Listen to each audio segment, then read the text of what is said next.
नेपालगञ्ज 11 ले जित्यो C division क्वालिफायर्सको उपाधि।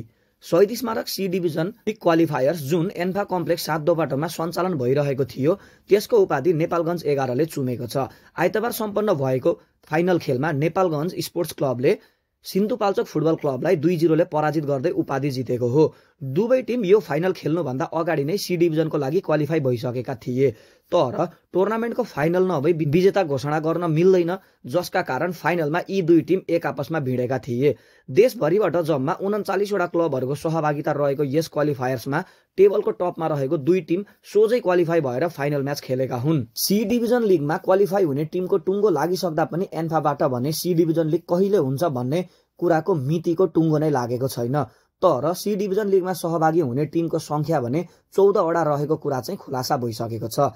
के लाग्छ त साथीहरू, कहिलेबाट सुरु हुन्छ होला त सी डिभिजन लिग? कुन टिमले लिग जितेर बी डिभिजन लिगको लागि क्वालिफाई हुन्छ होला त?